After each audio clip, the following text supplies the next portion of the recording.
Marauders for the Month by lishiee. Chapter 6 Jackalopes. The rest of Lily's Tuesday had been average. She and Pandora had finished their homework and went off to dinner, meeting Mary and Marlene there. Lily had eaten quickly and ran off to the common room to start on her homework.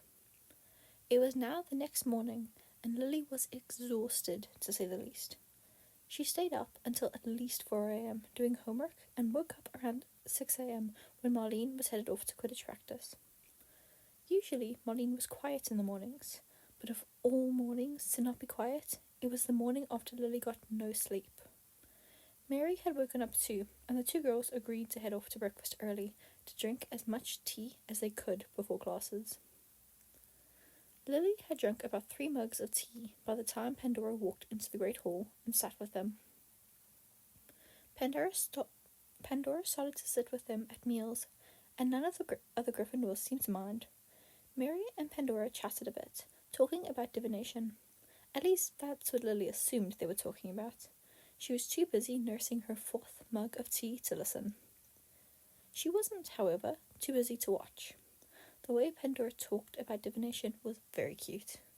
There was no other way to describe it. Her eyes lit up, and it was like there were little hearts in her eyes where the pupils were supposed to be. Mary let the girl ramble on, not seeming to care that the conversation had become more of an information session. Eventually, the caffeine hit, and Lily remembered she didn't finish her homework last night. Once it had hit 3 a.m., Lily was completely out of it. She barely remembers putting her stuff away and getting ready for bed. This morning she was supposed to go to alchemy, but she had made a deal with the professor to give her Wednesday mornings off. Extra time was a necessity for all of her other classes, and she already knew most of the content in alchemy she needed to. Lily hopped up and waved to Pandora and Mary before heading off to the dorms. Mary returned the wave, but Pandora did not. The girl was too busy talking Mary's ear off. When Lily returned to the dorms, she grabbed her tote, already packed as always, and made her way to the lake. Studying in the library in the common room or her dorm got too monotonous, so Lily would change up her study spots on occasion. The lake had amazing scenery and was quiet, but not the silent quiet like inside the buildings. Birds chirping, leaves rustling, and the occasional splash was the calming sound she heard, instead of books falling to the ground or people sneezing. Lily settled down against the same tree she always did and spread out her stuff, deciding to start on her alchemy work, seeing as that was the class she was missing right now. She pulled out the textbook and started her reading. Not even a minute into her reading, she was interrupted. She never got to study in peace these days. Evans? Lily knew that voice. She slowly, ever so slowly, turned her head, dreading who it was. Regulus, she sighed. What has you out here? Shouldn't you be in class? I could ask you the same thing, he retorted, putting his book down, spine up. Regulus had the same arrogance as his brother and James. For goodness sake, she was fucking head girl. Why did he talk to her like that? Snarky little twat. Let me study in peace, Regulus, Lily practically begged, extremely exasperated. The boy scoffed, but didn't respond, picking his book bag up and leaving Lily alone. Lily was able to finish her assigned reading before the next interruption. At this point, she was considering locking herself in the bathroom with Moaning Myrtle and dealing with her while studying. Eventually, the girl would get bored of her and Lily would be able to study in peace. Lily glanced up to see who was whispering over by Regulus, expecting to see one of his friends from Slytherin. Except she saw a crimson and gold tie that was attached to James Potter's head. Regulus noticed Lily staring and shushed James. The older boy turned to follow Regulus's gaze, and his eyes landed on Lily. A panicked expression crossed his face before he plastered on a smile and pranced over to her. Lily, what you doing out here? He asked, leaning his arms against the tree and gazing down at her. Lily looked up at him suspiciously and snapped her book shut. Studying? Ah. Lily continued to stare at him. waiting for him to offer some sort of explanation for his sudden appearance. Nothing. So, what are you doing here? Delivering top secret information to Reggie over there from Sirius. James beamed. James was not known to be a good liar, so either he was telling the truth or he had gotten amazing at lying. The former was the one that made the most sense. Well, get on with it then, and keep it quiet. I have no problem hexing you if you get too loud, Potter. Don't test the fucking theory, Lily smiled, pulling out her next textbook. James winked at her, turned on his heel, and jogged back over to Regulus. The whispering started back up again, quieter this time, to Lily's relief. It went on far too long, however.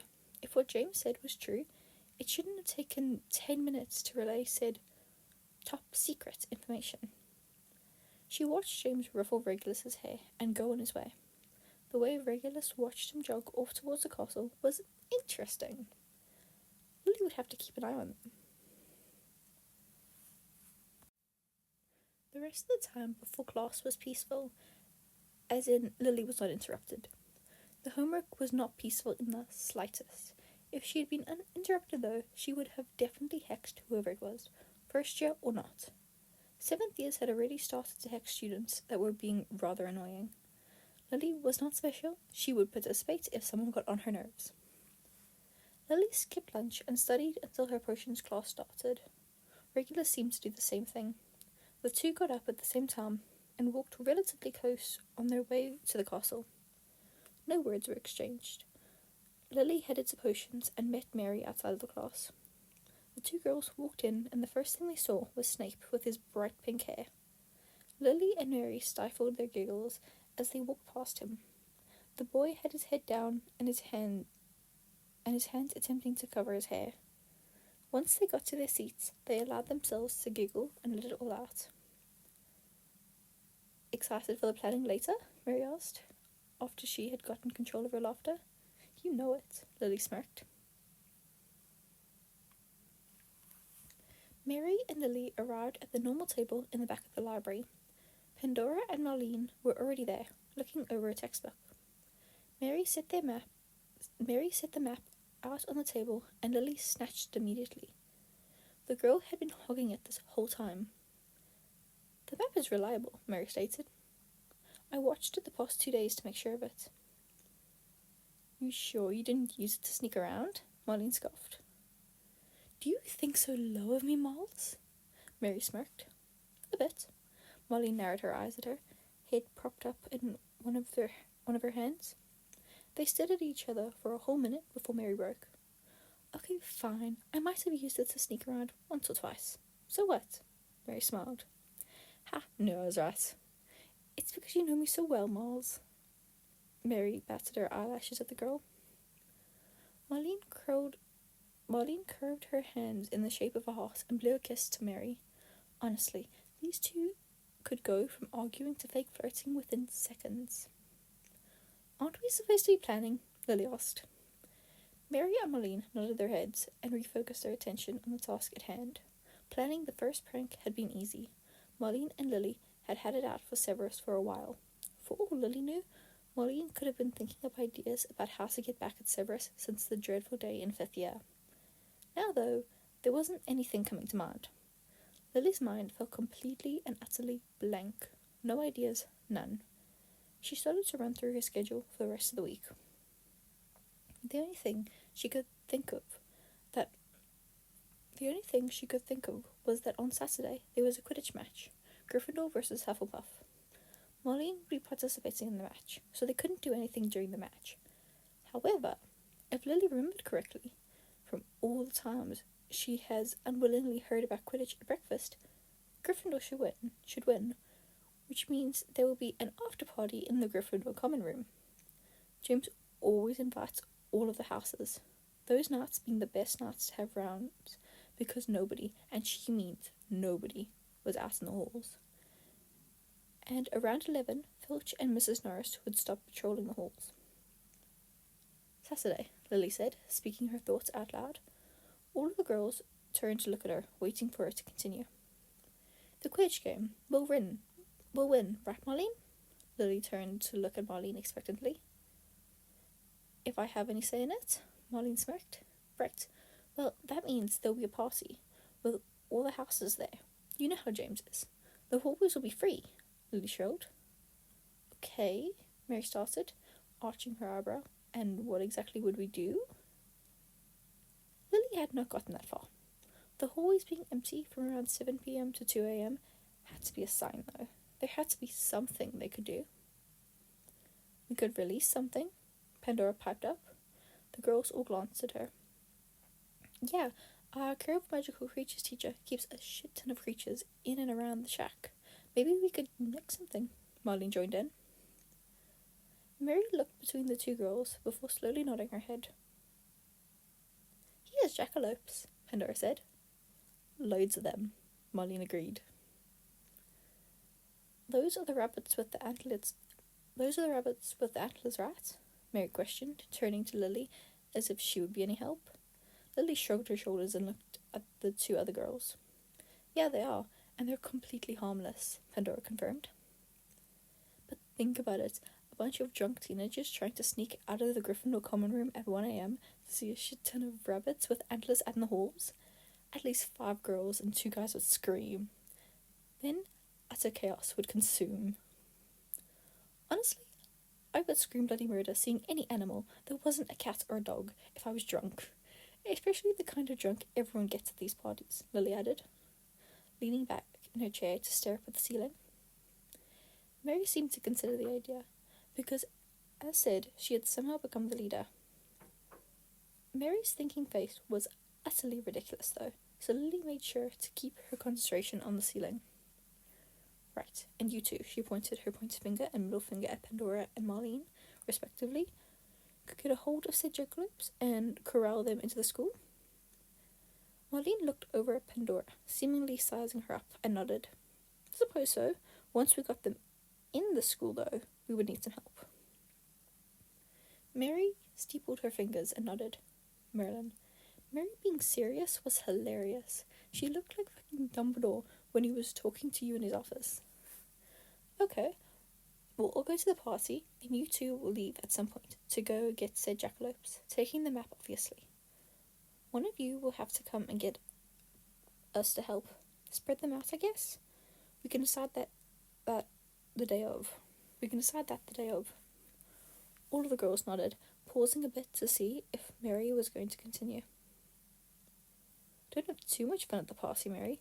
We don't need to deal with you drunk, Marlene commented, playfulness evident in her voice. How could I have fun without you, love? Mary smiled.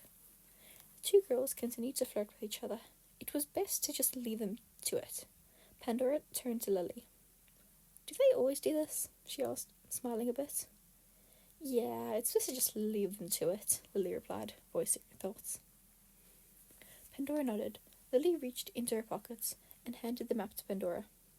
You'll need this. Pandora stared at the map before gently taking it and placing it in her pockets. Suppose so, she smiled. Her smile was one of the best things Lily had ever seen, witnessed, and experienced.